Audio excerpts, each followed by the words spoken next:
The life of a hunter. It's not about an end result. It's about an expedition. A journey that leads us into wild places, both near and far.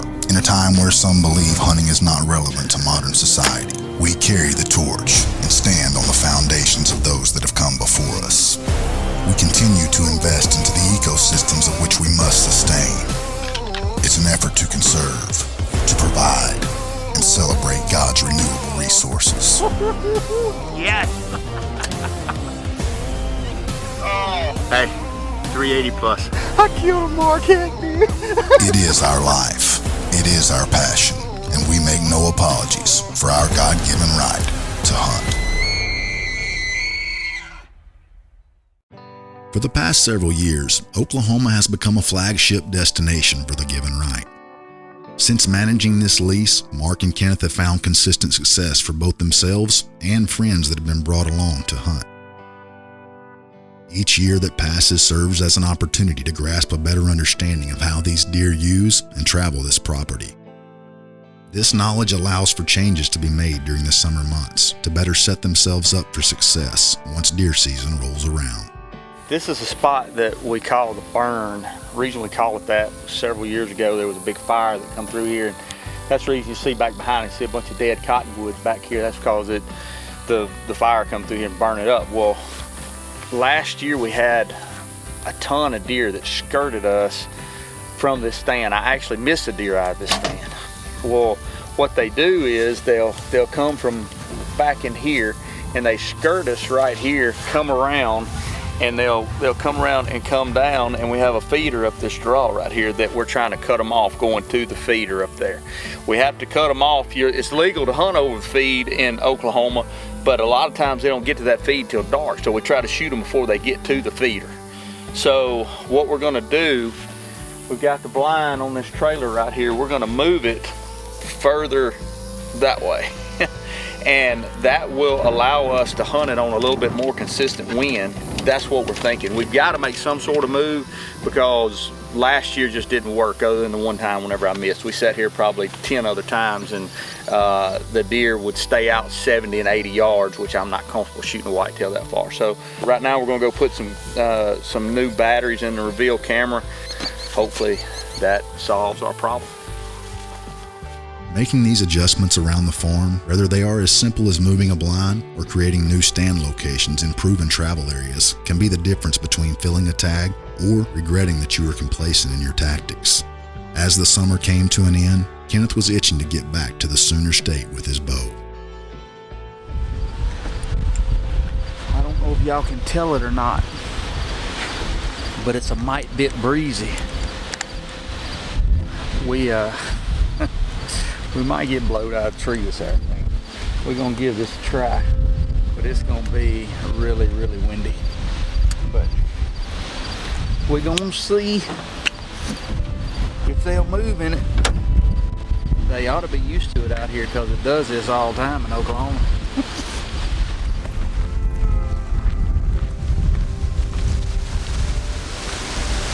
Well, I hope these deer out here aren't scared of cows. Looks like we're gonna have them unders all afternoon. We knew better. We fence off the big feeders that we have out here, and then we hand feed in spots. The pictures, we come in here today and put a little bit out on the ground right here, and it seems like a whole herd of heifers have found it, and they ain't wanting to leave. So I just hope maybe it'll make the deer walk over here instead of walking down the trail over there. I don't know. I guess I'll take a nap.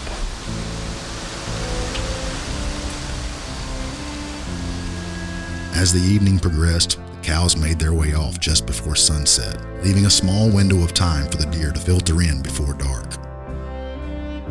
As light was fading, a young 10-point followed a doe into bow range. Although he wasn't one of the shooters Kenneth had in mind, it was encouraging to see a buck on its feet, the first sit of the year.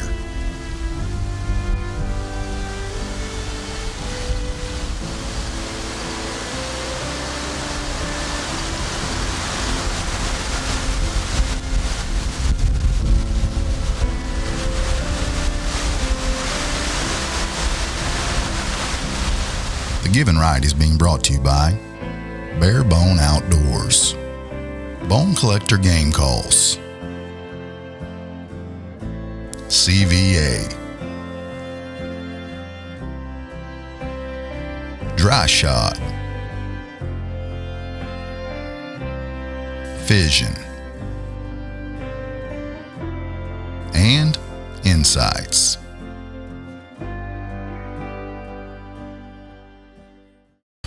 We're back at the burn, as we call it. We hunted here this morning and saw several deer. Saw one of the deer that we're actually after, which we call him Hightower. He bedded in a plum thicket about 1,400 yards that way. We got some big and J poured out right here. And what we're hoping is that his belly goes to growling real early. And he makes that 1,200 yards in the daylight over here to us. I feel like we'll probably see him, or I hope we will. But getting him in bow range is a different story. We just looked across the hill there, or across the bottom on the hillside. There's a buck over there that we'd really like to shoot. He's got, I believe it looks like one side's got a big 5 on it, and the other one, it's either got 3 or 4. I can't tell if he's got a double brow tine or what, but he's walking down that old creek bed that comes right down this draw right here. It comes right into here. I sure would like for him to walk up here 20 yards.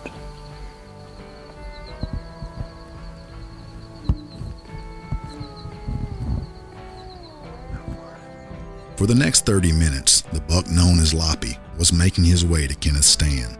Like mature bucks often do, he staged up just out of bow range and waited until it was too dark to shoot to make his way in. I tell you what,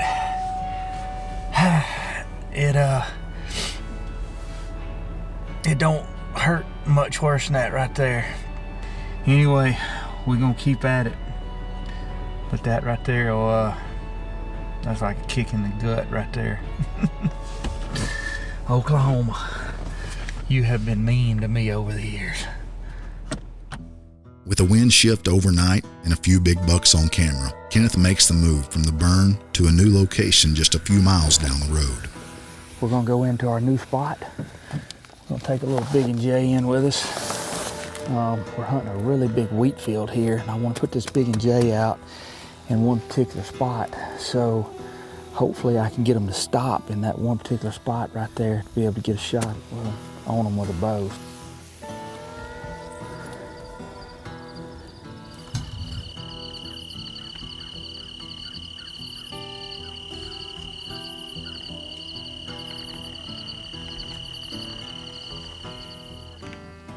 What's this deer doing? Come on. If he gets up in that big we might shoot him and not mess with these deer. I don't know. What do you think? I think we're about to have to make a decision in a hurry. Yeah. Never look a gift horse in the mouth. I'm sure that when I think about that for a little bit, it'll make sense. Yeah.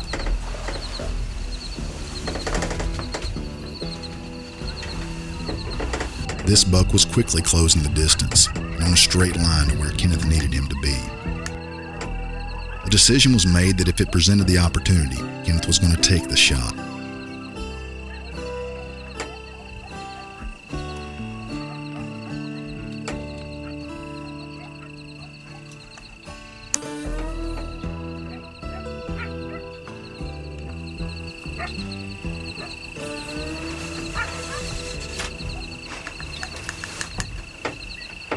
Meh.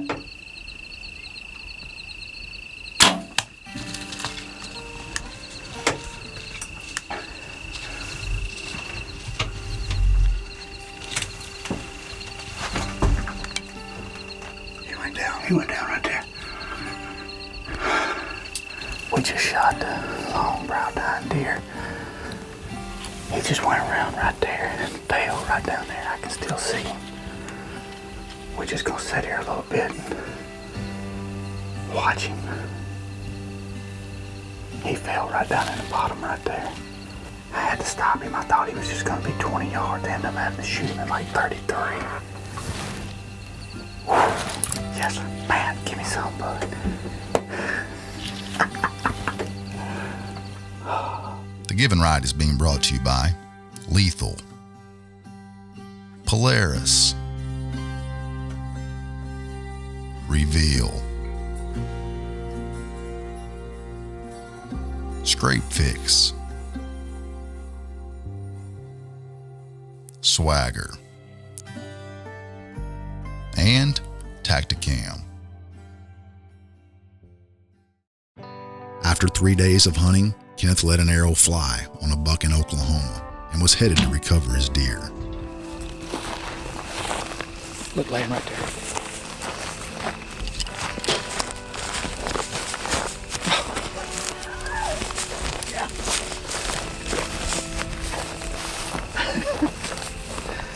Holy smokes. Look at that.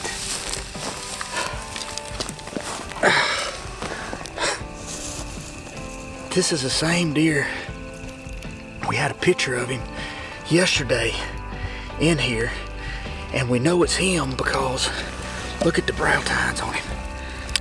You can tell that right there. We come in here after this deer and one other deer that is he's an 8-point, and he's bigger than this one. He's not by a whole lot, but he's bigger than this one. And we actually saw him this afternoon way up on the other end of this field, and that's why I'm talking real quiet right now, because muzzleloader season opens in 2 days. We're gonna wait for Chris Cobbett and Mike Script to come in tomorrow. We're gonna eat good tomorrow night, and then we're gonna get up Saturday morning for muzzleloader season. But I have filled my bow tag here in Oklahoma, and I am tickled to death. I can promise y'all, we worked hard to kill this deer. Never, ever apologize for your God-given right. Thank you, Lord, thank you. And never apologize for having 2 tags either, because we got the bow tag filled. Now we're gonna get the CVA out. Whew. That was fun, man.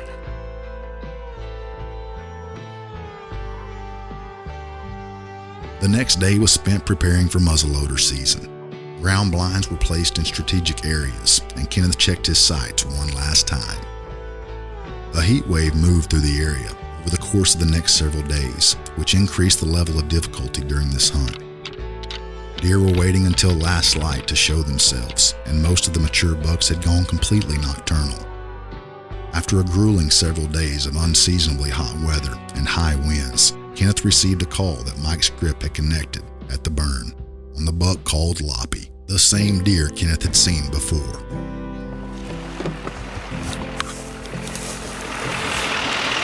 Done, my man. What have I done? The legend is dead. I wanted to see him up close. The legend is dead. Dude, I told you he was nice. He's nice. Congratulations. Thank you, buddy. Thank you, thank you. It was a terrible shot, by the way. Yeah, it looks like it right in the heart. Man, that one side right there, I knew It's was just so big. pretty. Yeah. I mean, he's unique. I mean, man, beautiful deer. Let's see if you got it in Let's see if I got it in me. Never apologize for your God-given right to go hunting. Perfect. Thank you, Lord. Thank you. Thank you, Lord. Congratulations. Thank you, buddy. Awesome deer. Being able to celebrate with friends and sharing the success is what makes this lifestyle so unique. Even though Kenneth was so close to tagging this deer himself, he was able to get just as much joy out of seeing Mike close the chapter on this buck.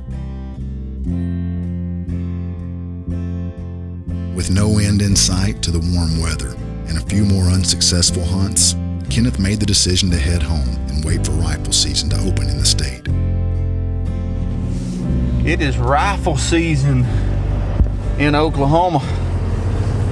We have been out here all year hunting these deer with everything they will allow us to hunt them with. I think the only thing we haven't hunted them with yet has been a slingshot, and I don't know if they got a slingshot season. We got our friend Justin Atkinson in camp. We do not have a cameraman with him, but he is hunting with us. We have a really unique deer that we call Headache. This deer actually has another deer's head, horns, and the head is still attached to the horns inside his rack, and this deer's walking around like that and actually feeding. It's crazy. I've never seen anything like it in my life. Matt and I have made up our mind this year we're going to stick it out right there at the burn. We're not going to bounce around this year during rifle season. It's either going to happen right there or it's not going to happen at all. The Give and Ride is being brought to you by Thorn Broadheads, Titan Hunting Blinds, Trophy Tree Stands, Victory Archery, Texas Trophy Hunters, Whitetail, and Gator Waders. While Kenneth was waiting on the headache buck, not knowing whether he was still alive or not, Justin spotted some mule deer where he was hunting. That piqued Kenneth's interest. We're trying to figure out what to do here. And we're not coming up with any good ideas between the two half brains. So, yeah. So he's trying to take his half brain and my half brain. We're trying to put this together. It's not jiving. So you use this terminology. You said one of them was freakishly tall I did say that. and heavy. Yep. And those are two things that I like, freakishly I know, tall but and heavy. it's not what you kill. You freakishly short and light is more like. I know, that's why I'm kind of interested in this mule deer here. Classic Kenneth. One morning and he's getting anxious, like, oh, we didn't see him. Let's go to the next thing. Yeah, no. I'm probably gonna be sitting at that whatever oil well or gas well, whatever it is right there this evening. Sometimes you got to make those sacrifices, and and make those walks and set up in those really, hard to get to places. That's just part of hunting. So here we go.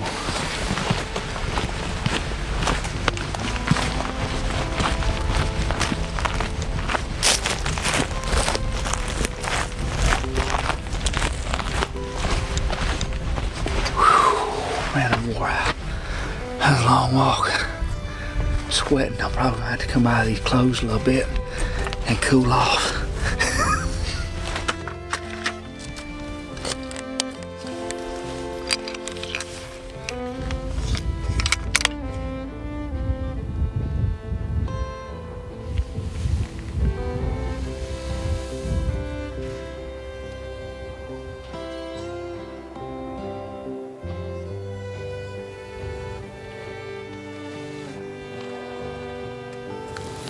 We just turn and look. We've got another wheat field over here that's on us, and there's 3 bucks that just come out of the hills down into that wheat field. I think we're gonna try to make a move on him, but we're gonna have to do it quick, and we're gonna have to go.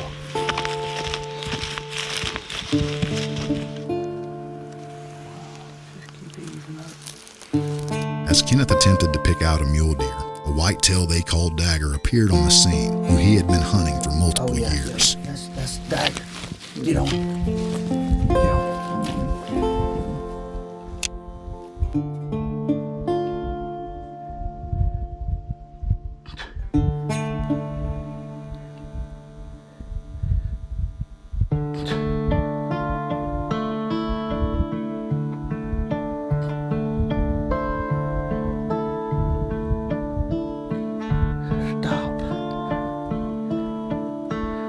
Got him? Yeah.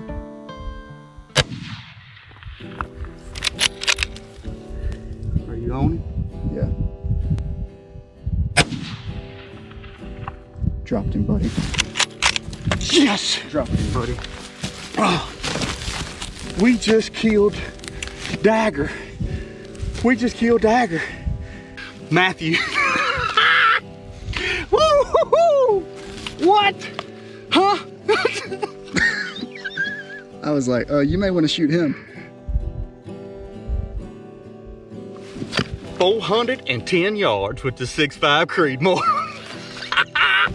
Holy smokes. Sitting there looking at some mule deer, trying to figure out what to do. And I'm gonna tell y'all something, I'm not trying to sell y'all product, but that right there, if it wasn't for that swagger, no way I could have made that shot. Not that far, no way. And I think he dropped right there on the side of that hill. I'm praying he's laying right there. And I think it's dagger, I really do. Oh my goodness. Look right there. Oh my goodness, Matt. Are you kidding me? Look at that. Look at the mass on it.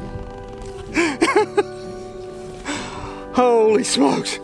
Man, I'm so glad you walked over here and seen him laying here. Oh man. That's the second time you've taken one of my deer. Unbelievable, dude. Yeah, that's twice. I'm sorry, man. I'm taking that gun. Yeah. You can find another gun for your guest. It don't shoot straight. No, I don't care. I'll fix it. This is payback. I can't Matt, believe it, you man. know I'm taking that gun. You know it. Kenneth and Justin's friendship dates back over 20 years. For Justin and Kenneth to be able to celebrate this bizarre hunt together is a memory they will never forget. Oklahoma is special to the Given Right, and it's clear to see why. From the terrain to the variety of wildlife, Kenneth has this trip circled every year as a favorite. The work that's gone into this property has been rewarded each and every year. You can bet when it comes time, he will be back setting up for next year as soon as he can.